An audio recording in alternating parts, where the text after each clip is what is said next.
Hello les yogis! Aujourd'hui on se retrouve pour notre laboratoire des postures, on s'envole vers Ashtavakrasana.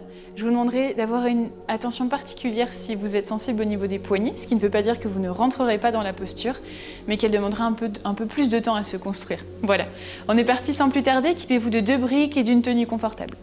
Ok, donc si vous ne connaissez pas Ashtavakrasana, eh bien laissez-vous porter tout simplement. Ce que je vous propose, c'est qu'on se retrouve dès à présent à 4 pattes. Évidemment, si vous avez déjà pratiqué, que cette vidéo vient dans la continuité d'une pratique en ce moment même, eh bien vous serez peut-être un peu plus échauffé. Si vous la faites comme un conditionnement, parce que vous n'avez qu'un quart d'heure aujourd'hui à vous accorder, eh bien soyez particulièrement attentif à réveiller par exemple vos poignets en engageant des cercles ici, en tournant dans un sens et dans l'autre.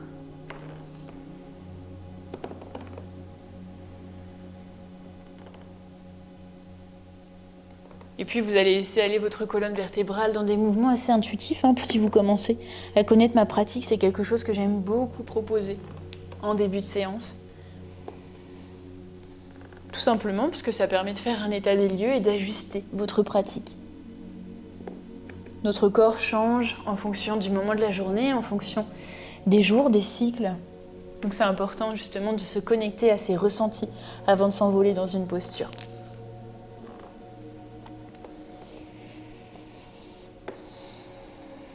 Ok, très bien. Et puis, vous allez du coup placer les mains vers l'avant, les doigts, excusez-moi, repousser le sol ici. Avec vos mains, sentez l'espace que vous créez à l'arrière de vos omoplates et tournez le pli des coudes vers l'avant. Le pli des coudes, donc c'est l'intérieur, les yeux des coudes. Je crois que j'ai tout dit, cette partie-là. Ok. Une fois que vous êtes ici, inspirez, tendez votre jambe droite vers l'arrière. Gardez le bas-ventre bien engagé, puis venez contacter ici le genou droit le plus haut possible avec l'extérieur du bras droit. Peut-être que ce sera l'épaule, peut-être que ce sera le triceps. Respirez dans cette posture et restez là. Encore pour 2, pour 1. Ok, très bien. Cette fois-ci, soulevez le genou droit, passez-le vers l'arrière et asseyez-vous un instant.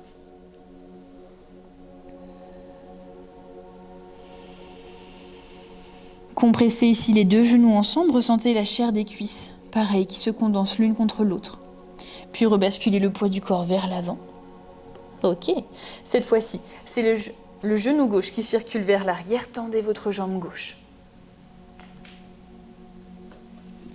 Et restez là. Allongez le sommet du crâne vers l'avant, le bout des orteils gauche vers l'arrière, puis arrondissez peut-être tout votre dos, protractez particulièrement. Gonflez le haut du dos. Contactez le genou gauche avec l'extérieur de votre triceps gauche et restez là encore pour 3. Pour 2, poussez dans vos mains. Pour 1 et relâchez. Ok. Croisez, le genou gauche devant le genou droit et asseyez-vous vers l'arrière.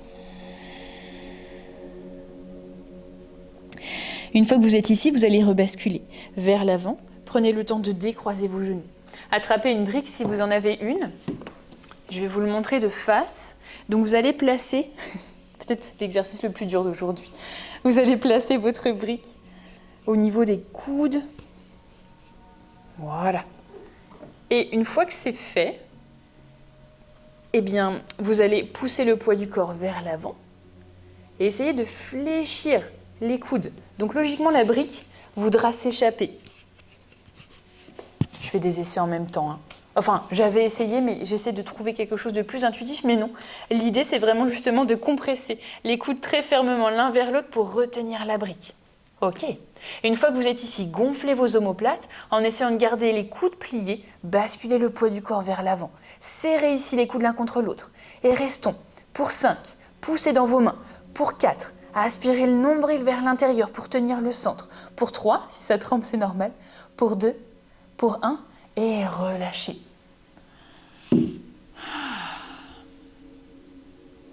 On va y repartir une deuxième fois. Cette action d'adduction entre vos 2 coudes, elle est vraiment essentielle quand vous faites des arm balance, des postures justement sur les mains. Tout simplement parce qu'en resserrant l'énergie vers l'intérieur, vous prendrez plus de hauteur, vous vous écarterez du sol. Donc on va repartir, prenez le temps de positionner cette brique rebelle qui voudra s'échapper. Voilà. Et une fois que vous êtes ici, eh bien, fléchissez les coudes d'abord, prenez le temps de les resserrer. Et une fois que vous sentez la brique bien maintenue, eh bien, basculez le poids du corps vers l'avant. Et on va rester pour 5. Pliez les coudes si vous sentez que ça devient trop facile. Pour 3, pour 2, pour 1 et relâchez. You. Ok, good job. Ici, tendez une jambe à l'arrière, prenez le temps de souffler, puis la deuxième. À nouveau, magnétisez vos coudes ensemble et venez vous placer dans votre chien tête en bas. Prenez une large inspire, montez sur vos orteils. À l'expire, pliez légèrement les genoux, rapprochez le talon du sol, les talons du sol et repoussez ici le tapis avec vos mains. Ok, pour la plupart d'entre nous, on va placer 2 briques juste en dessous nos mains. Si vous sentez que cette transition est déjà acquise pour vous, eh bien, vous pouvez pratiquer sans les briques évidemment. Montez très haut sur vos orteils, puis rentrez ici en contact, genou droit vers votre ventre. Tenez ici, essayez de rester le plus possible dans votre chien tête en bas, poussez dans vos mains. Puis en gardant le haut du dos vraiment rond, grâce à la protraction, déposez le pied droit à l'extérieur de votre main droite. Regardez vers l'avant, resserrez la cuisse droite ici contre votre flanc droit, allongez le bras droit puis le bras gauche. Uttan Prishtasana, sans les mains. Cette adduction, genou droit vers le flanc droit, elle vous permet justement de rester fort dans vos appuis, de garder cette hauteur. Aspirez la hanche droite encore un peu plus vers l'arrière. Ok, déposez les mains. Option de déposer le genou arrière sur le sol. À nouveau. Eh bien non, vous savez en faire une petite pause. Déposez genou gauche sur le sol. Ok, main sur les briques ou sur la pulpe des doigts. Inspirez, gonflez le cœur. À l'expire, basculez juste en arrière un instant. Pour rentrer justement dans Ashtavakrasana, on va avoir besoin aussi d'avoir l'arrière des jambes plutôt étirées. Inspirez vers l'avant, ouvrez le cœur. À l'expire, autorisez le dos à s'arrondir. Plantez le pied droit dans le sol. Vous tournerez peut-être les orteils du pied droit vers l'extérieur. Puis à nouveau rebasculez vers l'avant. Ok, cette fois-ci, les orteils du pied arrière sont flex, les 2 mains voyagent vers l'avant du tapis. Tendez votre jambe arrière et contractez ici le genou droit contre le flanc droit. Et restez là, encore pour 3. Cherchez cette adduction, imaginez que vous venez compresser une orange entre votre genou et votre flanc droit. Pour 2, pour 1, ok. Une fois que vous êtes ici, placez les briques sur l'extérieur, vous allez basculer sur votre jambe avant. Rentrez ici, le pied gauche vers le ciel. Poussez dans votre pied de terre. Regardez vers l'avant, puis faites voyager le pied gauche à côté du pied droit sans qu'il touche le sol. Et essayez, en compressant les 2 genoux ensemble, de vous asseoir lentement sur le tapis. Attrapez le pied gauche. Ok. Venez étirer votre jambe gauche. Jambe droite tendue vers l'avant. Respirez calmement. Appréciez l'étirement ici de la jambe gauche. Les orteils regardent vers le visage. Puis tendez votre bras droit vers le ciel, puis le bras gauche. On travaille les fléchisseurs de hanches. Et restez là. Tirez la jambe gauche vers le ciel. Encore pour 3. Respirez lentement. Pour 2.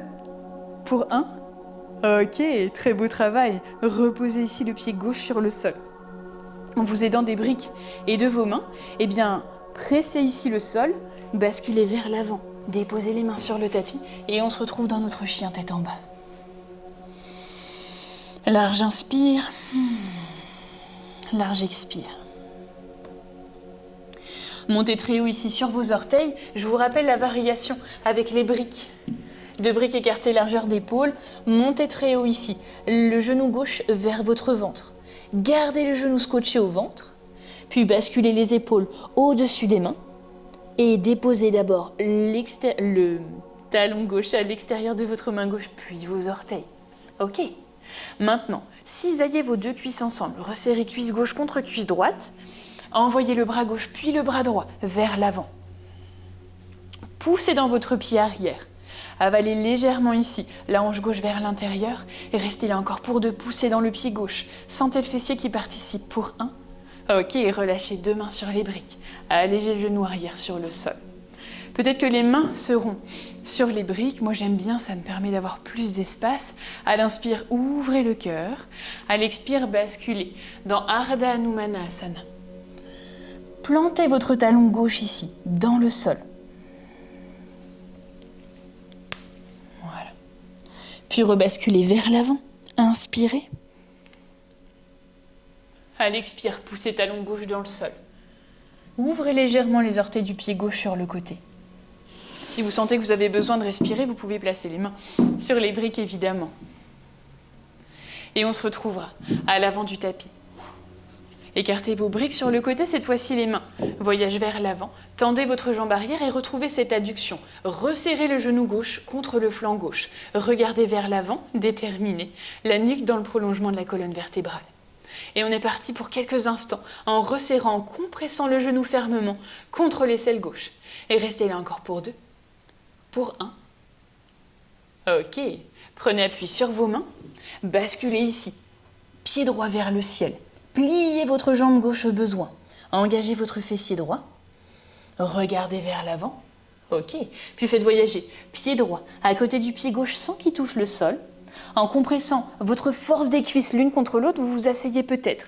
Puis attrapez, ici, pied droit à l'avant. Jambe gauche qui se tend. Essayez de rassembler les omoplates vers l'arrière ensemble. Prenez une grande inspire. À l'expire, sentez la cuisse droite qui se rapproche. Au besoin, je ne l'ai pas précisé, vous pouvez utiliser une sangle ou bien plier les coudes, plier votre jambe droite. L'idée, c'est juste d'aller chercher l'étirement à l'arrière de la jambe droite. Peu importe où vous soyez, vous allez tendre le bras droit dans les airs et pour travailler les fléchisseurs de hanches, eh bien vous allez lâcher le bras gauche et rester là. Ok, si ça tremble, c'est normal, vous n'êtes pas seul. Et on reste là encore pour 3, pour 2, pour 1. Très bien. Ok, enroulez-vous ici un instant, ramenez les genoux vers la poitrine.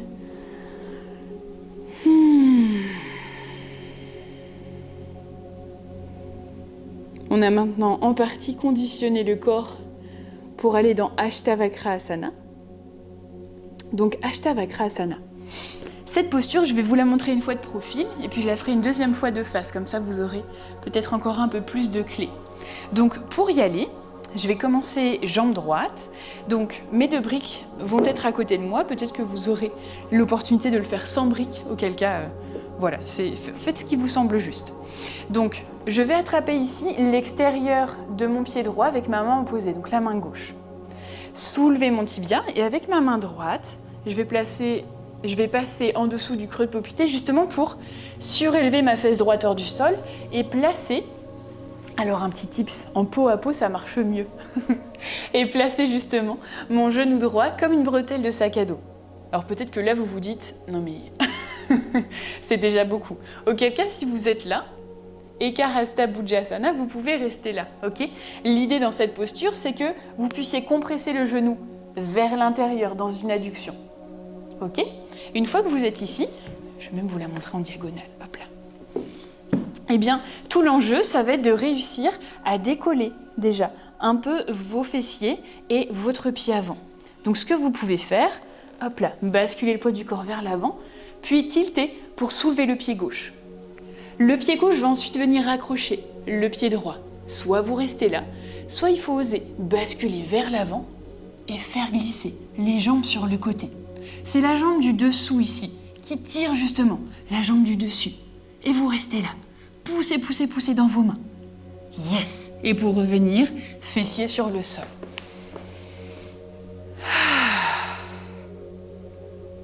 Moi, c'est une posture qui me demande encore beaucoup de travail parce qu'elle demande de la force en fait dans les épaules, chose que j'ai tendance à perdre rapidement. Donc peut-être que cette posture, rappelez-vous, elle peut vous prendre 1 heure, quelques minutes ou bien parfois des mois aussi à se construire. Ça marche? L'idée, c'est pas la destination, c'est le voyage que vous empruntez. Donc rappelez-vous les variations, soit peut-être vous vous arrêterez avec la jambe sur l'épaule, auquel cas c'est déjà beaucoup, soit vous pouvez peut-être y aller les jambes pliées sur le côté, ou bien tendre. Mais pour tendre les jambes, il faut oser d'une part basculer vers l'avant et se servir des pieds pour étirer les jambes sur le côté. Je vous la remonte juste une fois côté gauche, cette fois-ci face caméra. Donc, une fois que vous êtes ici, main droite qui attrape l'extérieur du pied gauche, Main gauche en dessous du creux de poplité. Et rassemblez ici.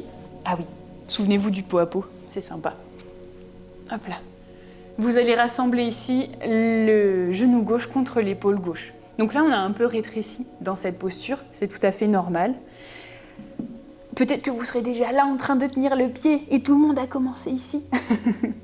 Ok, et les deux mains ici sur les briques, crochetez les doigts vers l'avant, basculez le poids du corps et vous voyez, là j'ai les épaules un peu hautes. Donc ce que je vais faire, c'est que je vais presser dans mes épaules, protracter et ramener le pied droit hors du sol. Le pied gauche attrape le pied droit, puis je bascule sur le côté. Voilà, dans cette posture, eh bien, serrez vos jambes l'une contre l'autre. Moi, je sens que j'ai l'épaule droite qui s'effondre un peu, qu'il faut que je construise encore un peu plus de force. Ok, puis ratterrissez sur le tapis.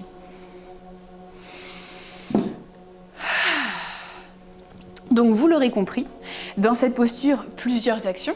Vous pouvez vous servir des briques, mais l'intention, ça va être de prendre de la hauteur. Donc, pour ça, repoussez fermement vos mains sur le sol. Puis, pour continuer à prendre de la hauteur, eh bien, si on fonctionne par étage, verrouillez vos coudes l'un contre l'autre. J'aime pas trop cette notion de verrouiller, mais en tout cas, rassemblez-les l'un vers l'autre. Plus vous condensez l'énergie vers l'intérieur, plus vous prendrez de la hauteur. Et puis, il faut oser aller de l'avant, comme dans un chaturanga, justement, pour pouvoir basculer les hanches vers l'arrière et étirer les jambes sur le côté. Les jambes, pareil, elles sont là en support. Plus vous les croiserez l'une contre l'autre, plus vous trouverez de la stabilité. Et puis après, je vous souhaite beaucoup de patience et de curiosité pour explorer la posture. Voilà, j'espère que ce laboratoire de la posture vous aura plu. Si vous avez des questions, n'hésitez pas à les mettre en commentaire, je pense que vous ne serez pas seul. Et puis, je vous souhaite une très belle journée. Au plaisir de vous retrouver peut-être le lundi soir à 19 h. Et puis, si ça vous a plu, mettez peut-être un pouce ou un commentaire, peu importe, ou juste revenez la semaine prochaine. Bonne journée les yogis, au revoir.